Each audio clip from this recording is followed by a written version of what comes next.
My sister Veronica stood up at Christmas dinner, champagne glass raised, and announced to my entire family that she'd be moving into my brand new condo. The one I'd just closed on 3 days ago. The one she had never even seen. My fork froze halfway to my mouth as every head at the table turned toward me, expecting my enthusiastic agreement. But what Veronica didn't know, what none of them knew, was that I had spent the last 6 months carefully planning for exactly this moment. And my response was going to change everything. My name is Claire Whitmore, and I'm 29 years old.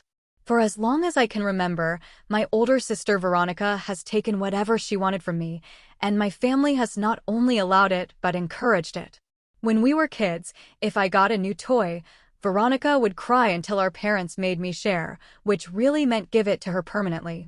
When I saved up babysitting money to buy a bike, Veronica convinced our parents she needed it more, and suddenly it became the family bike that only she rode. The pattern continued into adulthood with borrowed clothes that never came back, my college fund that mysteriously shrunk to pay for her spring break trips, and the promotion I earned at our family business that somehow went to her instead.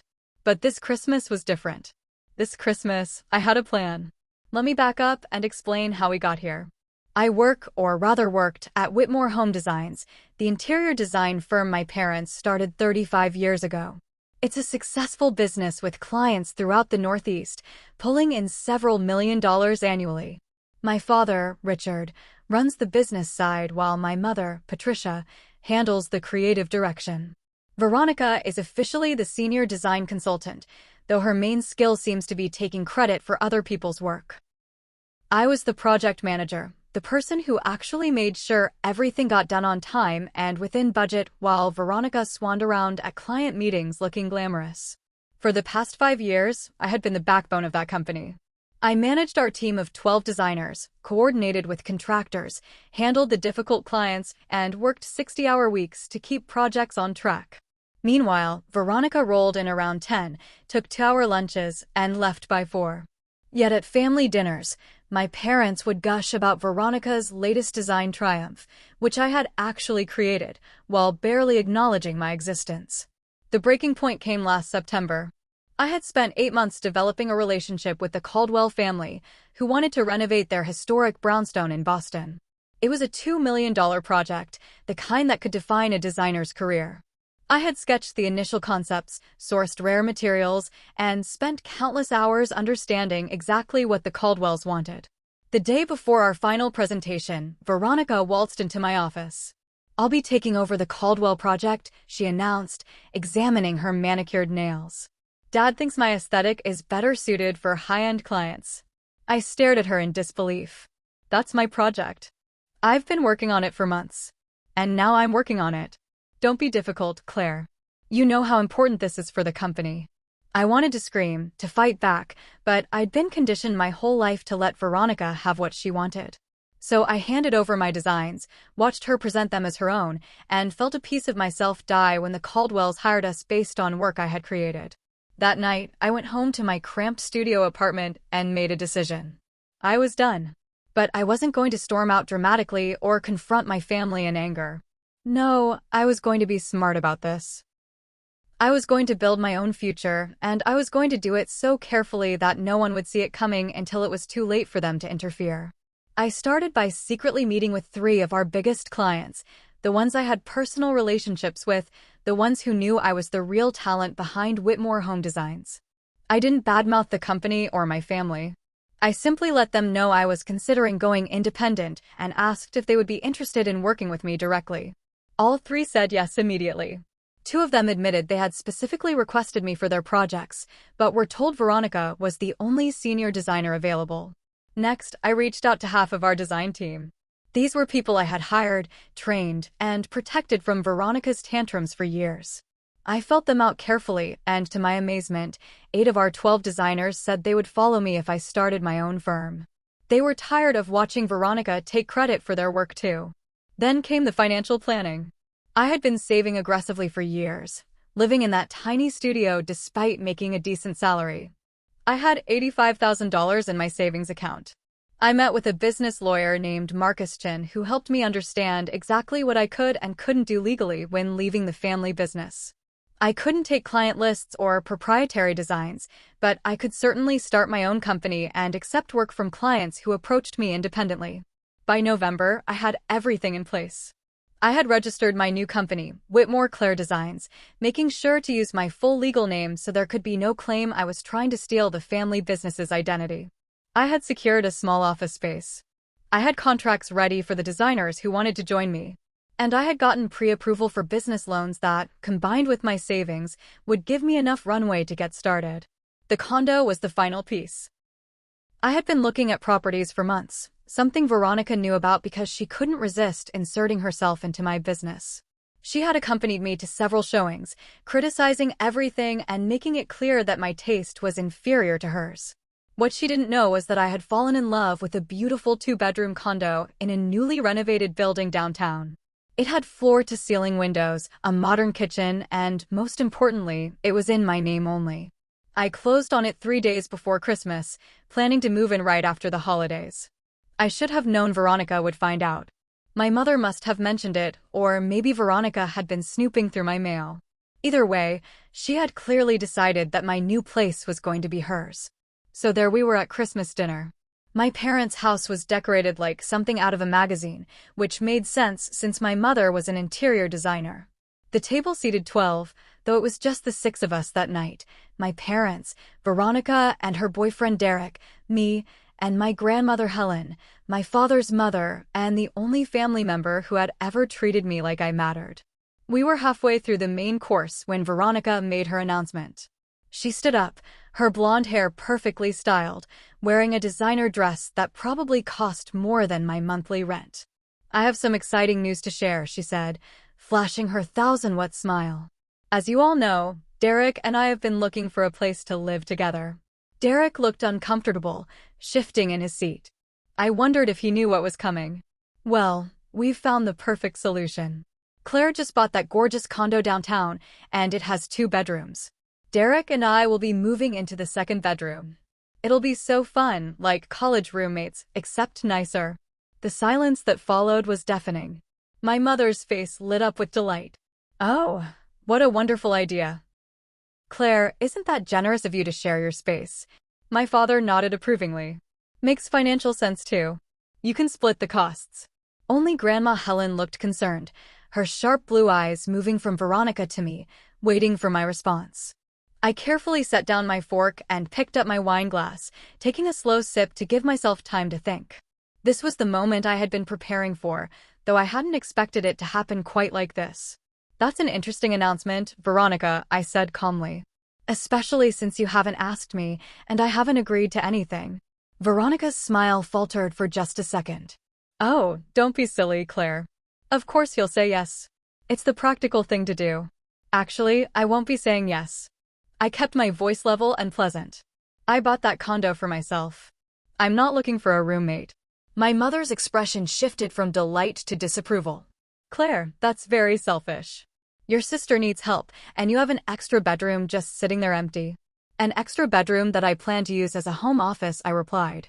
"I'll be working from home quite a bit starting next month." "Working from home?" My father frowned. "What are you talking about? You work at the office." This wasn't how I had planned to tell them, but Veronica had forced my hand. "Actually, I'm leaving Whitmore Home Designs. I'm starting my own firm." The explosion was immediate. My father's face turned red. My mother looked like I had slapped her. Veronica's mouth fell open in shock. "You're what?" my father roared. "After everything we've done for you? After we gave you a job, trained you, made you part of the family business. You mean after I worked 60-hour weeks for 5 years, brought in half your major clients, and watched Veronica take credit for my work?" I was still calm, but there was steel in my voice now. "Yes, after all that, I'm leaving." "This is outrageous," my mother said, her voice shaking. "You can't just start a competing business. We'll sue you." "Actually, I can, and you won't." I pulled out my phone and opened a document. I had a lawyer review my employment contract. "I never signed a non-compete clause because you never asked me to. I'm legally free to start my own business. And I haven't stolen any clients or proprietary information. If anyone approaches me for work, I'm simply accepting their business." Veronica had recovered from her shock and now looked furious. "You ungrateful little witch. After everything Mom and Dad have done for you, this is how you repay them? By stabbing us in the back. I'm not stabbing anyone in the back, I said. I'm finally standing up for myself. There's a difference. This is about the Caldwell project, isn't it? Veronica's eyes narrowed. You're still bitter that I took it over. You didn't take it over. You stole my work and presented it as your own. Just like you've stolen credit for my designs for years. That's ridiculous, my mother interjected. Veronica is our lead designer. She creates beautiful work. Does she? I turned to my mother. Can you name one original design Veronica has created in the last 3 years? Just one. The silence that followed was telling. Even my mother couldn't name anything because there wasn't anything to name. Every project Veronica had claimed as hers had actually been designed by me or one of our other designers. This is absurd, my father said, trying to regain control of the conversation. Claire, you're being emotional and irrational. Take a few days to cool down, and we'll discuss this properly after Christmas. There's nothing to discuss, Dad. I've already registered my company. I've already given my notice. My last day at Whitmore Home Designs is January 5th. January 5th? That's less than 2 weeks away. My father looked genuinely panicked now. We have projects scheduled, clients expecting work. You can't just abandon us like this. I'm giving you proper notice. 2 weeks. That's more than most employees give. You're not just an employee. You're family. My mother's voice cracked slightly. Then maybe you should have treated me like family instead of Veronica's assistant. I stood up from the table. I'm sorry Christmas dinner is ruined, but I'm not sorry for my decision. I've spent my entire life letting Veronica take whatever she wanted from me while you both cheered her on. It ends now. If you walk out that door, you're walking out of this family, my father said, his voice cold. It was meant to be a threat, but to me, it sounded like freedom. Then I guess I'm walking out. I turned to Grandma Helen, who had been silent throughout the entire exchange. Grandma, would you like to join me for dessert somewhere else? My grandmother stood up immediately, folding her napkin and placing it beside her plate. I would love to, dear. I've suddenly lost my appetite for this particular meal. As we walked toward the door, Veronica called after me, "You'll never make it on your own. You need us." I turned back one last time. No, Veronica. You need me. You've always needed me. You just never realized it because I was always there, making you look good, fixing your mistakes, doing the actual work while you took the bows. Now you're going to have to figure out how to succeed on your own merit. Good luck with that. Grandma Helen and I drove to a small cafe that stayed open late. Over coffee and chocolate cake, she reached across the table and squeezed my hand. I'm proud of you, she said simply. I've been waiting years for you to stand up to them. You knew? I asked. About everything? Of course I knew. I'm old, not blind. I've watched Patricia and Richard coddle Veronica your entire life while treating you like an afterthought. It's been painful to witness. Why didn't you say anything? Because you had to come to this realization yourself. If I had pushed you, you might have resisted out of loyalty or guilt. You needed to reach your breaking point naturally. She took a sip of her coffee. So tell me about this new business of yours. I spent the next hour sharing all my plans. The clients who had agreed to work with me, the designers who wanted to join me, the office space I had secured. Grandma Helen listened intently, asking smart questions and offering suggestions. When I mentioned I was worried about cash flow in the early months, she waved her hand dismissively. How much do you need? She asked. Grandma, I wasn't asking for money. I know you weren't. I'm offering. How much? I have enough to get started, but an extra $50,000 would help me avoid taking on debt. She pulled out her checkbook right there in the cafe and wrote me a check for $100,000. Consider it an investment. You can pay me back once you're profitable or don't. I have more money than I need, and I'd rather invest it in my granddaughter's future than leave it all to your father, who will just give it to Veronica anyway. I stared at the check, tears blurring my vision. Grandma, this is too much. It's not enough to make up for 29 years of being overlooked, but it's a start. She patted my hand. Now, when can I see this new condo of yours? My phone had been buzzing nonstop during dinner. Multiple texts from my mother demanding I apologize, several from Veronica calling me various names, and, surprisingly, one from Derek, good for you. Via's been impossible lately. I think I'm going to end things with her. She's not who I thought she was. The next morning, I woke up in my cramped studio apartment feeling lighter than I had in years. I made coffee, opened my laptop, and started working on my business launch. I had scheduled meetings with my 3 major clients for the week after New Year's to formalize our agreements. I had also scheduled a meeting with the 8 designers who wanted to join me. Around noon, my phone rang. It was Marcus, my lawyer. "Claire, I just got a very interesting call from an attorney representing Whitmore Home Designs. They're threatening to sue you for breach of contract and theft of intellectual property." My heart sank. "But you said I was in the clear." "You are. Their case has no merit. But they're going to try to make your life difficult. Are you prepared for this to get ugly?" "Do I have a choice?" "You always have a choice. You could go back, apologize, and keep working for them." "That's not really a choice, Marcus." He chuckled. "That's what I thought you'd say." "Okay, here's what we're going to do." Over the next few days, Marcus and I prepared our response to my family's legal threats. We gathered evidence of all the projects I had led, all the clients I had brought in, and testimonials from designers and contractors who would vouch for my work. We documented every instance of Veronica taking credit for others' designs, including emails and meeting notes that proved I was the actual creator of most of the work attributed to her. What my family didn't know is that I had been documenting everything for months.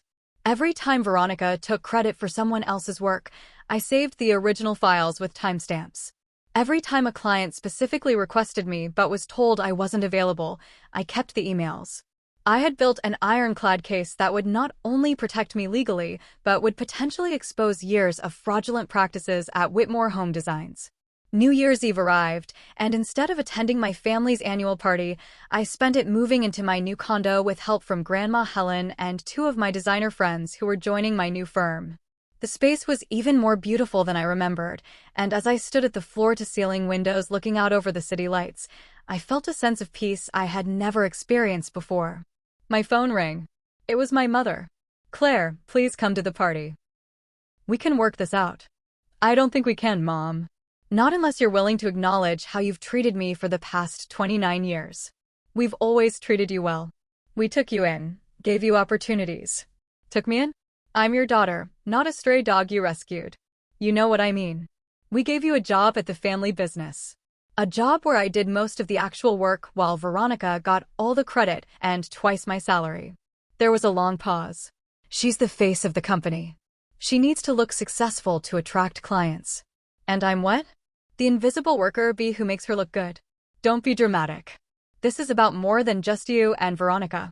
This is about family legacy, about the business your father and I built." "Then maybe you should have built it on talent and hard work instead of favoritism and lies. If you go through with this, if you really start competing with us, you'll destroy everything we've created." "No, Mom. I'm creating something of my own." "If that threatens your business, maybe your business wasn't as strong as you thought." I hung up before she could respond. Grandma Helen, who had heard the whole conversation, handed me a glass of champagne. "To new beginnings," she said, raising her glass. "To new beginnings," I echoed. January brought the official launch of Whitmore Claire Designs. My first day in the new office, I arrived at 7 in the morning to find all 8 of my designers already there, excited and ready to work. We spent the morning setting up our space and discussing our vision for the company. These people weren't just employees. They were collaborators, partners in building something better than what we'd left behind. By the end of the first week, something unexpected happened. The Caldwell family, the ones with the $2 million brownstone project, called me directly. "Miss Whitmore," Mrs. Caldwell said, "we've been having some concerns about our project. Veronica seems confused about design elements we've already approved, and the timeline keeps shifting. When we asked to speak with you, we were told you were no longer with the company. Is that true?" "Yes, I've started my own firm." "I see. Well, my husband and I have been discussing this, and we'd like to know if you would be willing to take on our project. We hired Whitmore Home Designs because of you, not because of Veronica. If you're available, we'd like to terminate our contract with them and hire you instead." I should have felt triumphant, but mostly I just felt sad. This was what I had known would happen. Without me there to do the actual work, Veronica was floundering and clients were noticing. "Mrs. Caldwell, I appreciate your confidence in me. I would be honored to work with you. However, I want to make sure we do this properly. You'll need to formally terminate your contract with Whitmore Home Designs first, and there may be financial implications.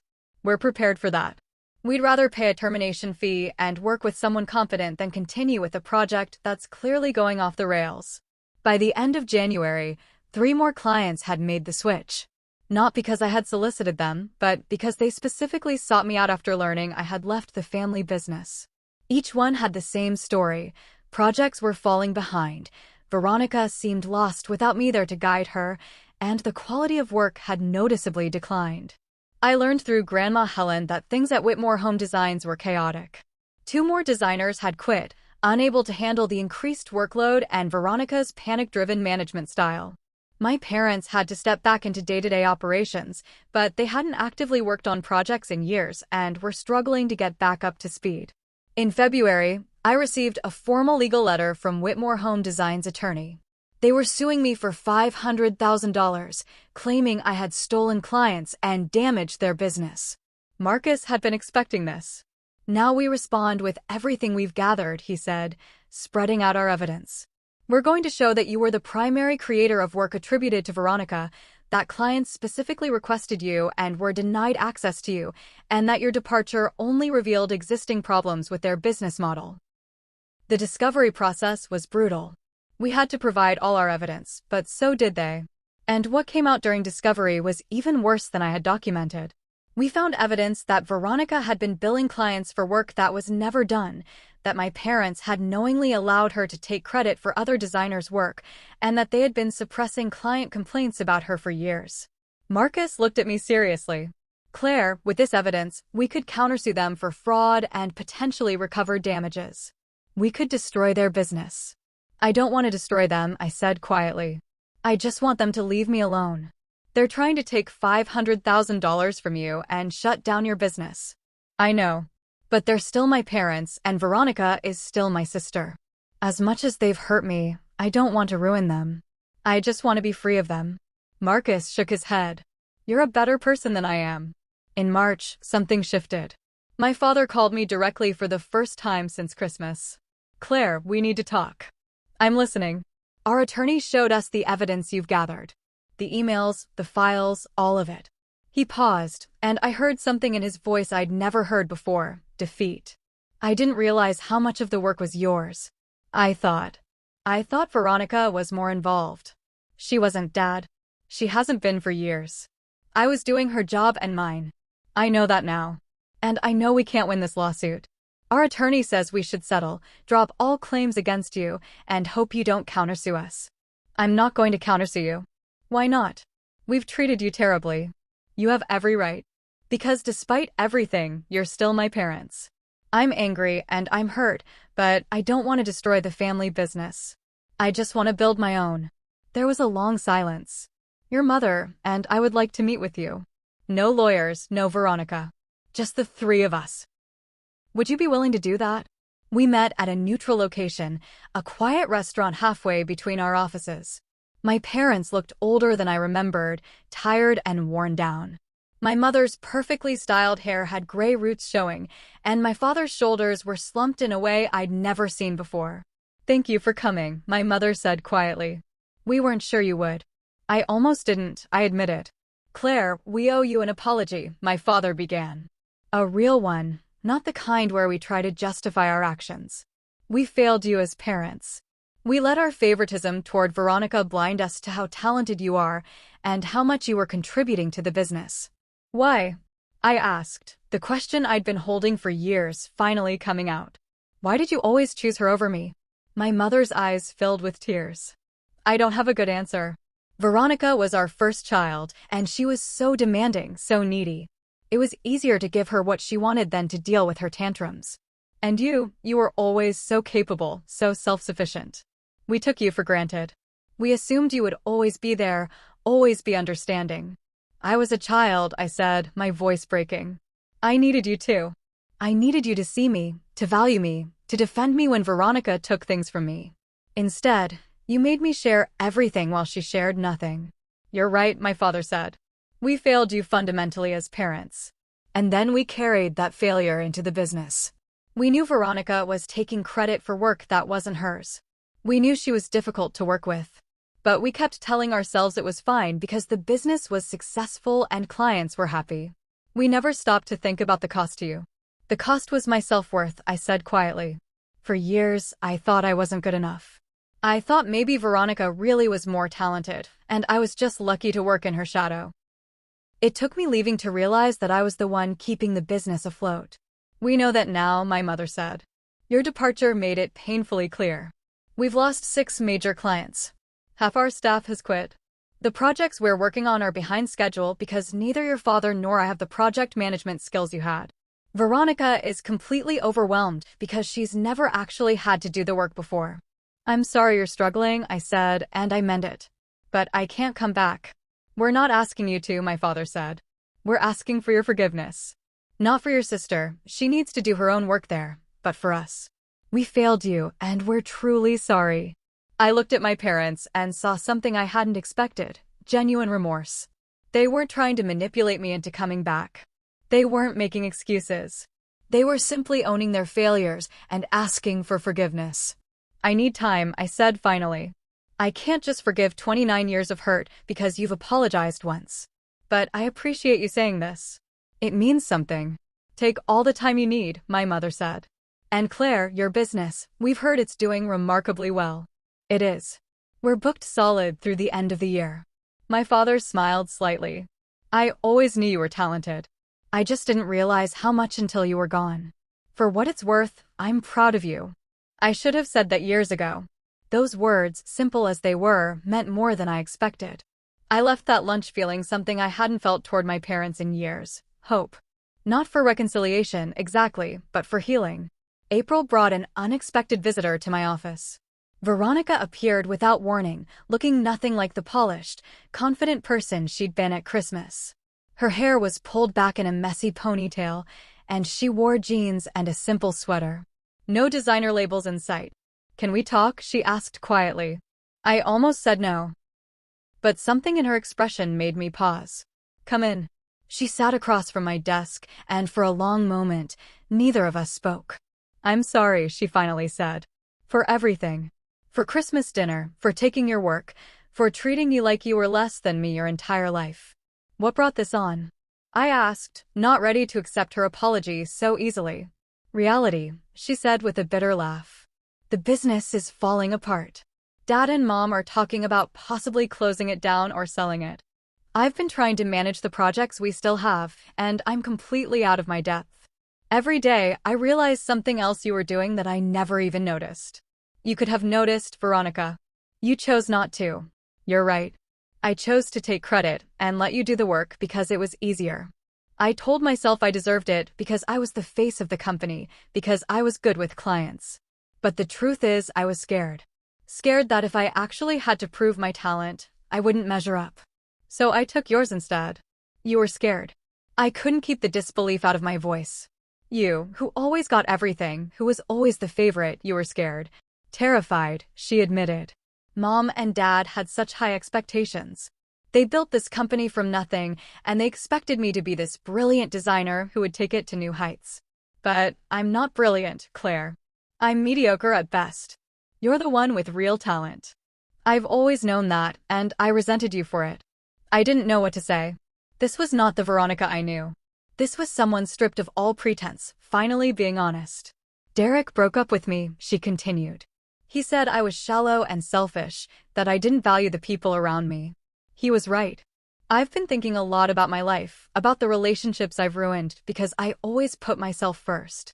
I've alienated most of our designers. I've lost the respect of our clients. And I destroyed my relationship with my sister, the person who was always there for me even when I treated her terribly. What do you want from me, Veronica? I asked tiredly. Nothing, she said, surprising me. I'm not here to ask you to come back or to help save the business. I'm here because I owed you an apology, a real one. What I did to you was wrong. How I treated you was wrong. I can't take it back, and I don't expect you to forgive me. I just needed you to know that I finally understand what I did. Are you actually going to change?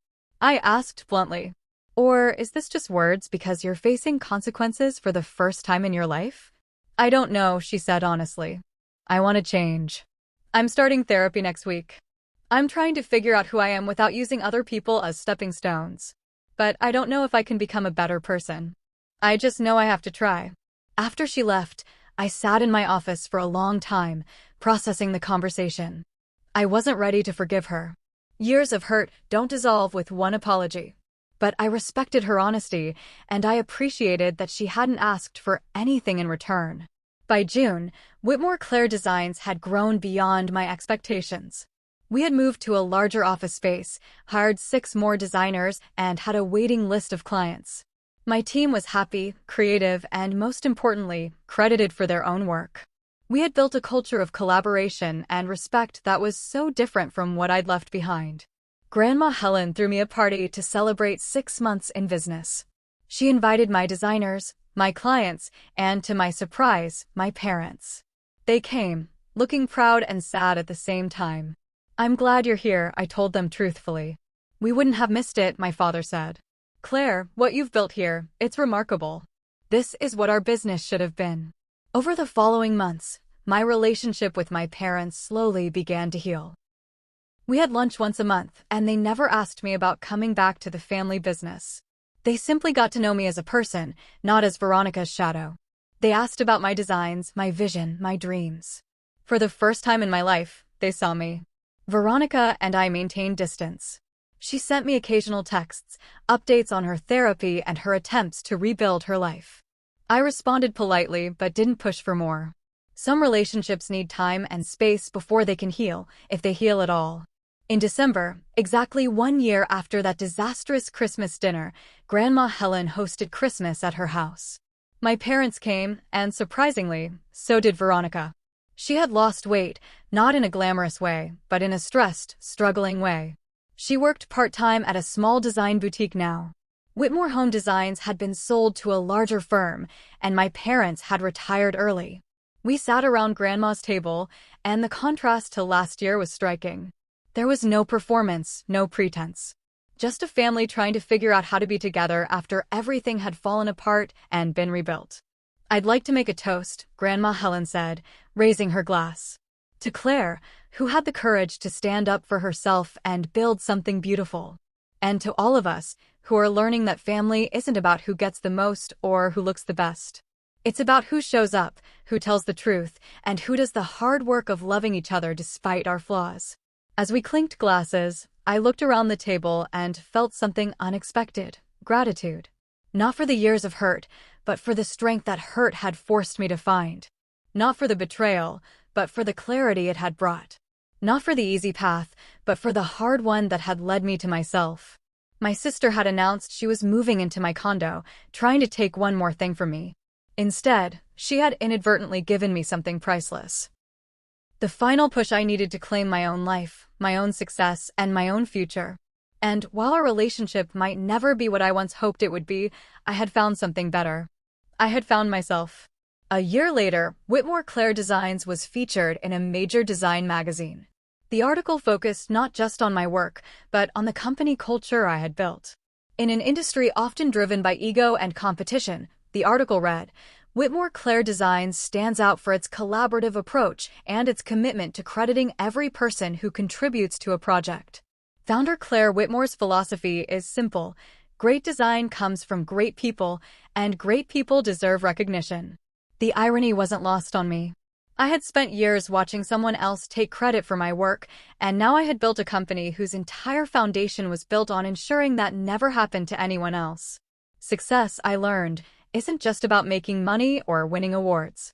It's about building something that reflects your values, surrounding yourself with people who respect you, and having the courage to walk away from situations that diminish you, even when those situations involve the people you love most. My condo, the one Veronica had tried to claim, became my sanctuary. The second bedroom that was supposed to be hers became my home office, where I sketched designs late into the night, not because I had to, but because I loved it. The floor-to-ceiling windows that overlooked the city reminded me every morning that I had built this life myself, that no one could take it from me because I hadn't asked permission to have it. On a crisp October evening, 2 years after that fateful Christmas dinner, I hosted my own dinner party. My team was there, along with Grandma Helen, Charlotte, and a few close friends I had made since starting my business. Halfway through the evening, my phone buzzed with a text from Veronica. "Saw your magazine feature. You look happy." "I'm genuinely glad for you. Still working on myself. Maybe someday we can have coffee." I stared at the message for a long moment before responding. "Maybe someday. I hope you're finding peace." Marcus, my lawyer who had become a good friend, noticed my expression. "Family?" he asked. "Sister," I confirmed. "She wants to reconnect." "Are you going to?" I thought about it. "Eventually, maybe. But on my terms this time. No more making myself smaller to make room for someone else's ego.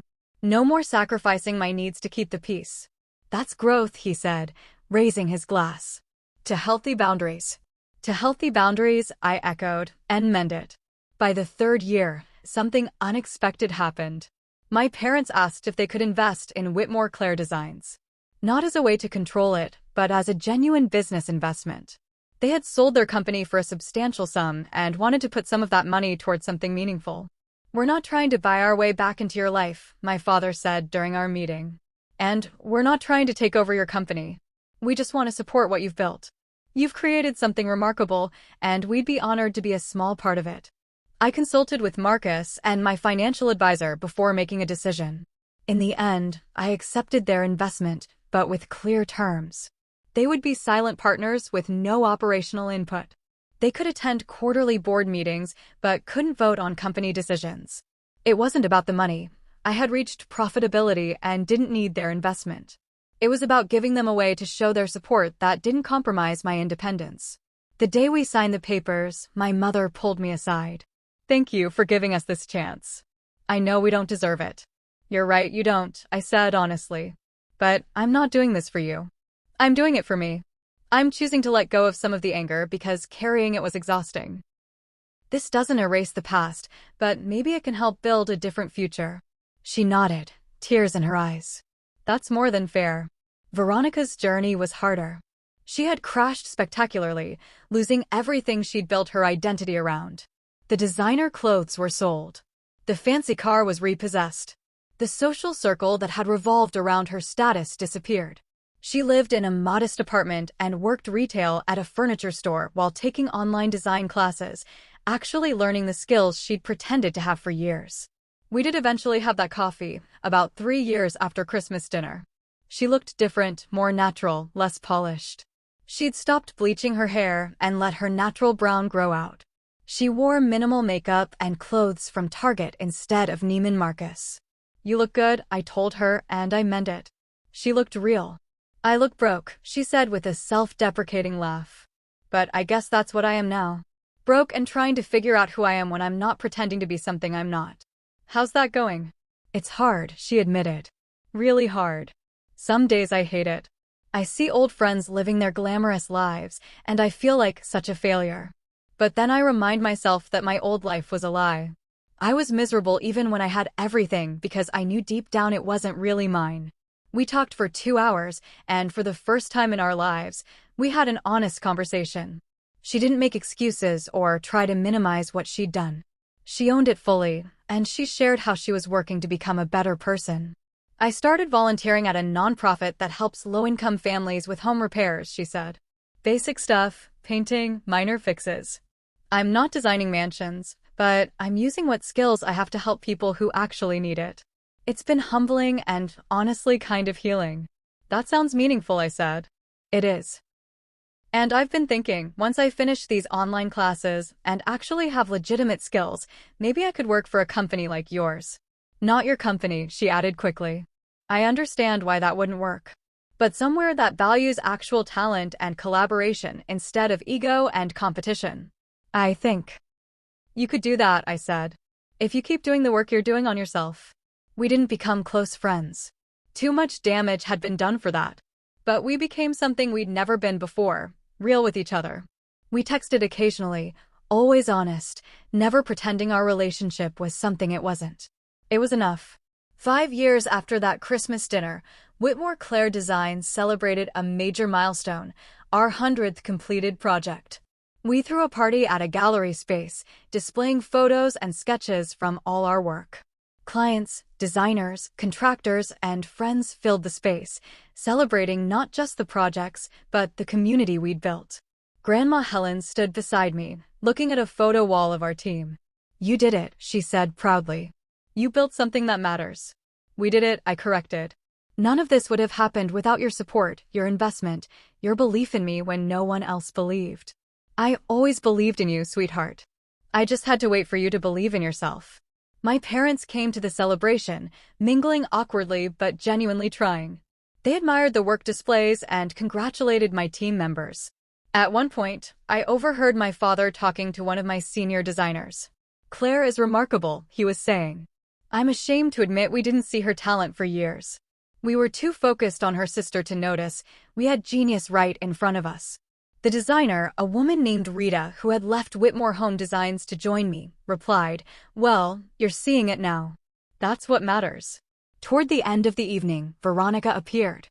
I hadn't invited her, but I also hadn't not invited her. She stood at the entrance, uncertain, clearly debating whether to come in. I walked over to her. Hi. I hope it's okay that I came. I saw the announcement online, and I just wanted to see what you've built." "It's okay," I said. And it was. She walked through the gallery slowly, looking at each project display. When she reached a photo of a community center we'd renovated for free, she stopped for a long time. "This is beautiful work, Claire. Real, meaningful, beautiful work." She turned to me with tears in her eyes. "This is what our family's business should have been. This is what I should have been learning to do instead of learning how to take credit for other people's work." "It's not too late," I said gently. "You're still young. You can still build something meaningful." "Maybe," she said. "I'm working on it." Slowly. I got accepted into a design program at the community college. I start in January. "That's great, Veronica." "Really?" "Claire, I know I can never make up for what I did to you. But I want you to know that seeing you succeed, seeing you build this, it doesn't make me jealous anymore. It makes me hopeful that maybe I can find my own version of success. Something real this time." We hugged, briefly and awkwardly, but it was genuine. When she left, I felt something release in my chest, some final piece of resentment I'd been holding onto. Charlotte appeared beside me with 2 glasses of champagne. "How are you feeling?" she asked. "Good," I said, surprised to realize it was true. "Really good. You should be. Look at what you've created." She gestured around the gallery. "Not just the business, Claire. Look at the people. Everyone here is happy, valued, doing work they're proud of. You didn't just build a company. You built a community." She was right. The room was full of laughter and genuine connections. Designers were showing their families the projects they'd worked on, proudly pointing out their contributions. Clients were chatting with contractors, building relationships that extended beyond business. This was what I'd wanted to create, a place where people felt seen, valued, and appreciated for their actual contributions. As the party wound down and people began to leave, I stood alone in the gallery for a moment, looking at 5 years of work displayed on the walls. Each project represented not just a completed design, but a problem solved, a client's dream realized, a team's collaborative effort. My phone buzzed with a text from Grandma Helen, who had left earlier. "Proud of you doesn't even begin to cover it. You took the worst thing your family did to you and turned it into the catalyst for your greatest success. That's not just resilience, sweetheart. That's alchemy." I smiled, saving the message. She was right. That Christmas dinner, when Veronica had stood up and announced she was taking my new condo, had been one of the most humiliating moments of my life. But it had also been the moment I'd finally said enough. The moment I'd stopped making myself smaller to accommodate other people's egos. The moment I'd chosen myself. The plans I'd made in secret, the business I'd built, the life I'd created, none of it had been about revenge. It had been about freedom. Freedom from family dynamics that diminished me, from a job that undervalued me, from relationships built on what I could give rather than who I was. And the most unexpected part? The success felt good not because it proved something to my family, but because it was genuinely mine. Every client I landed, I earned through my own talent and hard work. Every designer who joined my team chose to be there. Every project we completed reflected our collective skills and vision. Nothing was borrowed, stolen, or claimed under false pretenses. It was all authentically ours. 6 months later, I received an invitation to speak at a design conference about building ethical, collaborative businesses in a competitive industry. Standing on that stage, looking out at hundreds of designers and business owners, I told my story. Not to shame my family, but to encourage others to value their own worth. For years, I let other people define my value, I told the audience. I let them take credit for my work because I was afraid of conflict, afraid of being seen as difficult or ungrateful. But here's what I learned. When you constantly make yourself smaller to accommodate someone else's ego, you're not being kind or generous. You're being complicit in your own diminishment. The room was silent, people leaning forward to hear every word. The day I decided to start my own business wasn't the day I became successful. It was the day I became honest. Honest about my worth. Honest about what I'd tolerated, honest about what I deserved. And that honesty was terrifying because it meant potentially losing relationships I'd spent my whole life trying to preserve. But you know what? The relationships I lost weren't real relationships. They were transactions where I gave everything and received scraps in return. After the speech, dozens of people approached me with similar stories. Designers who'd had their work stolen, employees who'd been undervalued, family members who'd been taken for granted. Each one was looking for permission to stand up for themselves, to choose their own worth over other people's comfort.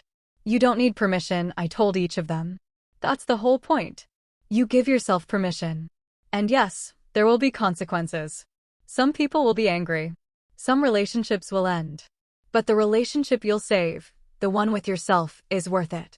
That evening, I returned to my condo, the space that had inadvertently started everything. I poured a glass of wine and stood at those floor-to-ceiling windows, watching the city lights flicker on as the sun set. My phone rang. It was my father. I watched your speech online, he said. Your mother and I both did. I braced myself, unsure what he would say. You were talking about us, he continued. About how we made you feel, how we treated you. And you were right. About all of it. Dad. No, let me finish. I've spent the last 5 years trying to understand how we failed you so badly. We've been in therapy, your mother and I, trying to figure out how two people who genuinely love their daughter could treat her the way we treated you. And I think we finally understand. We were so invested in Veronica's success because we saw our own success reflected in her. She was confident, outgoing, the kind of person we wanted to be. And you were quiet, capable, self-sufficient. We took you for granted because you made everything look easy. It wasn't easy, Dad. I was struggling. I just didn't show it because showing weakness in our family meant being dismissed. I know that now. And I'm so deeply sorry. Your speech today, talking about becoming honest with yourself, it made me realize we were never honest with you. We never told you how talented you were, how essential you were to the business, how much we actually needed you. We just kept taking and assuming you'd always be there. I couldn't be there anymore, I said quietly. I was losing myself. I understand that now. And I'm grateful you left. Not because it was easy for us, it wasn't, but because you deserved better. You deserved to build something where your talent was recognized, where your contributions mattered, where you were valued. You created that for yourself, and I'm in awe of it. We talked for another hour, one of the longest and most honest conversations we'd ever had. When we hung up, I felt something shift. Not forgiveness, exactly, but acceptance. Acceptance that my parents were flawed people who had made serious mistakes, but were genuinely trying to do better. Acceptance that our relationship would never be what I'd once hoped for, but it could be something real and honest instead. Years passed. Whitmore Clare Designs continued to grow, expanding to multiple cities and employing over 50 people. We maintained our core values. Collaboration, credit where credit was due, and meaningful work that improved people's lives. We took on pro bono projects for nonprofits and community organizations, using our success to give back. Veronica graduated from her design program and got a job at a small firm that specialized in sustainable, affordable housing. She called me occasionally to ask for advice, and I gave it freely. Our relationship had evolved into something neither of us had expected: professional respect. We weren't close, but we were honest, and that was enough. My parents became genuinely proud grandparents when I eventually adopted a daughter, something I'd always wanted to do. They didn't try to take over or tell me how to parent. They simply showed up, supported me, and most importantly, they made sure my daughter knew she was valued for exactly who she was. Grandma Helen lived to see my business's 10th anniversary, passing away peacefully at 88 with me holding her hand. In her will, she left me a letter that I keep framed in my office. My darling Claire, by the time you read this, I'll be gone, but I want you to know how proud I am of the woman you became. Not because you built a successful business, though that's wonderful, but because you had the courage to value yourself when no one else would. You taught our family what real strength looks like, not dominating others or taking credit you haven't earned, but standing firm in your worth even when it costs you everything. That Christmas dinner when Veronica tried to take your condo was the best thing that ever happened to you. Not because she did it, but because you finally said no. Keep saying no to anything that diminishes you, and keep building things that matter. I love you forever. Grandma. On the 10th anniversary of that Christmas dinner, I hosted a celebration at my company. Not to commemorate the day itself, but to celebrate the decade of growth, learning, and building that had followed. My team, my clients, my friends, and yes, my family were all there. I raised my glass to make a toast. 10 years ago, someone tried to take something from me. In her mind, she was entitled to it. In my family's mind, I should have just given it to her to keep the peace. But I said no. And that no changed everything. It wasn't easy. It wasn't comfortable. It cost me relationships and caused pain. But it gave me something invaluable, my life. My real life, built on my terms, reflecting my values, celebrating my work.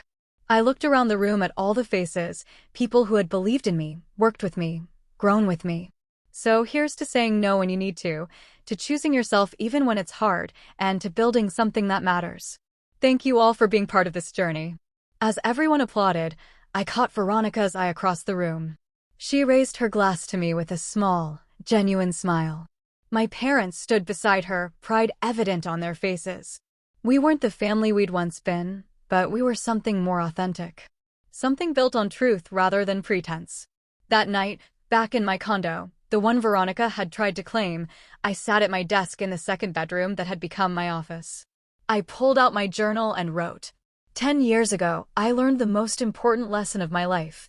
The people who truly love you will respect your boundaries, celebrate your success, and value your worth. The people who don't aren't your people, even if they're your family.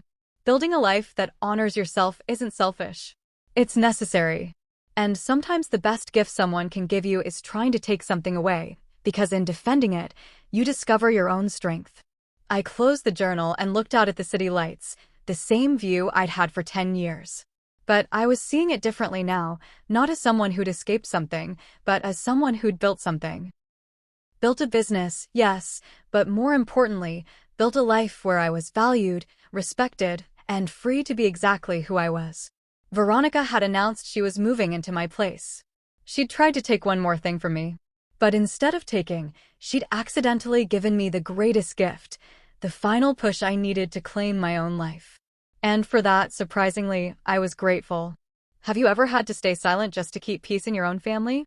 What did that silence cost you? Share your experience in the comments. Your story might be the strength someone else needs tonight. If this story moved you, like the video and subscribe for more real stories that remind us standing up for yourself isn't betrayal, it's self-respect. And share this with someone who still believes being quiet is the same as being loved.